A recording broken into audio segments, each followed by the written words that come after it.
और अंतर्राष्ट्रीय जगत से खबर। 6 बंधकों की हत्या के बाद बढ़ते तनाव और गुस्से के बीच हमास ने एक और बंधक का वीडियो जारी किया है। इजरायली मीडिया के मुताबिक हमास ने बंधकों के पहरेदारों को निर्देश जारी करते हुए कहा है कि अगर इजरायली सेना बंधक के करीब पहुंचती है तो उनकी हत्या कर दी जाए। आपको बता दें, हमास की तरफ से ये निर्देश 6 इजरायली बंधकों के शव बरामद होने के बाद दिए गए हैं। आपको बता दें कि इन बंधकों के शव मिलने के बाद ये पूरे इलाके में तनाव का माहौल है और आशंका है कि इजरायल बदले के लिए बड़ी कार्रवाई कर सकता है। साथ ही बंधकों की मौत के बाद से इजरायल में भी नेतन्याहू सरकार का विरोध बढ़ गया है। कल भी तेल अवीव समेत कई जगहों पर नेतन्याहू और उनकी सरकार के विरोध में जोरदार प्रदर्शन हुए। गाजा की सुरंग में 6 बंधकों का शव मिलने के बाद इजरायल में पीएम नेतन्याहू के खिलाफ भारी प्रदर्शन हो रहे हैं। पीएम के तौर पर उनको नाकाम बताया जा रहा है और इस्तीफे तक की जो मांग है वो की जा रही है।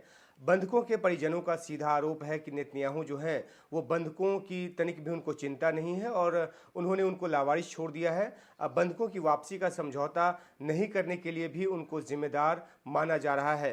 हालांकि नेतन्याहू ने मौके की नज़ाकत को देखते हुए माफ़ी मांगी है और हालांकि दलील ये भी दी है कि राष्ट्रीय सुरक्षा को देखते हुए वो फैसले लेते हैं। लेकिन बड़ा सवाल ये है कि आखिर बंधकों को छुड़ाने में इजरायली सेना क्यों नाकाम रही है।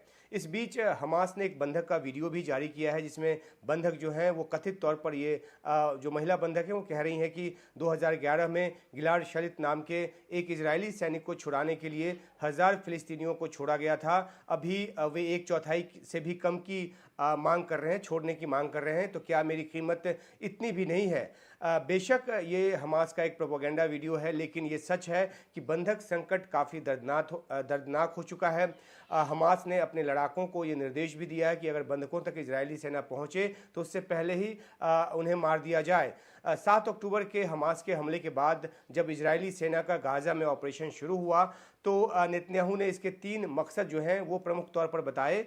हमास का पूरी तरह से खात्मा, बंधकों की रिहाई, और ये एक अहम बात है क्योंकि इजराइल के जो लोग हैं वो बंधकों की रिहाई में उनकी खासी एक दिलचस्पी रही है, वो मांग करते रहे हैं। और तीसरा बताया मकसद कि हमास फिर खतरा न बने, ऐसी हालत बनना। लेकिन पिछले 11 महीने के हवाई हमलों में इजराइल ने गाजा के बहुत बड़े हिस्से को जमींदोज कर दिया है। ऐसी कॉर्पोरेट बॉम्बिंग की है कि बस्ती की बस्ती जो है और शहर के शहर जो है वो तबाह हो गए हैं। आईडीएफ उत्तरी, मध्य और दक्षिणी गाजा के हर हिस्से में ग्राउंड ऑपरेशन कर चुकी है। सैकड़ों टनल को तबाह करने के वीडियो जो है वो जारी कर चुकी है। लाखों फिलिस्तीनियों के गाजा के एक हिस्से से दूसरे हिस्से जाने के लिए बार बार मजबूर कर चुकी है।